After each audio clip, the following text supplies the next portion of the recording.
વાગડા તાલુકાના જણિયાત્રા ગામ નજીક જીબીનો કેબલ તૂટી જવાથી બે ભેંસોના મોત નીપજ્યા છે। બનાવ અંગે પ્રાપ્ત થતી માહિતી અનુસાર જણિયાત્રા ગામના સરપંચ દ્વારા બાબતે જીબીને 2 દિવસ પહેલા ટેલિફોનિક જાણ કરી હતી, પરંતુ જીબીના કર્મચારીઓ દ્વારા યોગ્ય પગલાં લેવામાં આવ્યા ન હતા, જેના કારણે આજે ગરીબ કુટુંબના આવકનો સ્ત્રોત એવી બે ભેંસો ગુમાવવાનો વાર આવ્યો છે।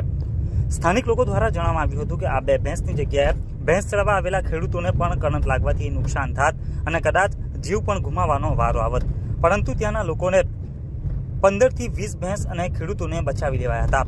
સરપંચ દ્વારા જીબીના અધિકારીઓ સામે જીબીના અધિકારીઓ પર આક્ષેપ કર્યા હતા કે જીબીના અધિકારીઓ પૈસા આપે તો જ જલ્દી કામ કરે છે, કંપનીઓ પૈસા આપે તો પહેલા તેમનું કામ કરે છે, તેમ જણિયારા ગામના સરપંચ જણાવી રહ્યા છે।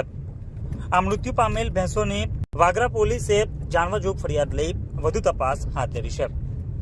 આજે બપોરે 3 કલાકે આ કરંટ લાગવાની ઘટના સર્જાઈ હતી। હું જણિયાત્રા ઇન્દ્રજીત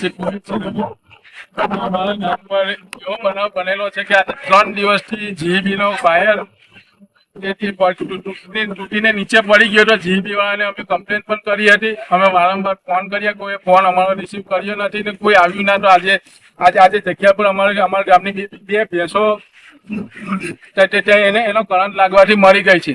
બીજી એક વસ્તુ કે અમારા આવા તો ઘણા બધા પ્રશ્નો છે ગામમાં, પણ કોઈ જીબી વાળા એનો કોઈ રિસ્પોન્સ આપતા નથી અને અમને અમારો મતલબ કે એનો જવાબ મળતો નથી બરાબર રીતે।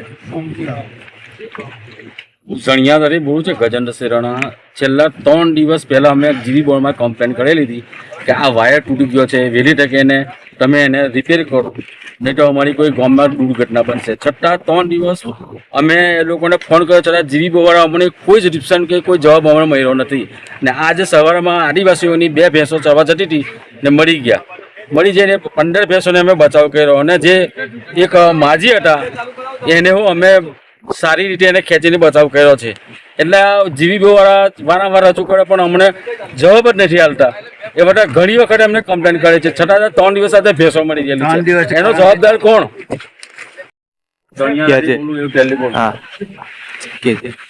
ચાલુ કર, બોલો। અમે જણિયાત્રાથી બોલીએ છીએ। અમે સવારે ભેંસો ચારવા નીકળ્યા હતા, 4 દિવસ જીબી વાળાને ફોન કર્યો તો ના આવ્યો 4 દિવસથી।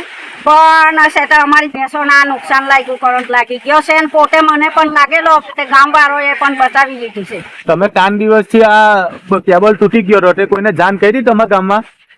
ગામવાળા ફોન કર્યો હતો, ગામવાળાએ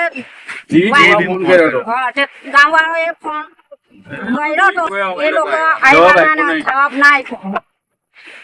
મરી જાય ભેંસ મરી જાય અમારી ભેંસો મરી। કેટલી ભેંસો મરી ગઈ? 2 આ લોકોને એક અમારી।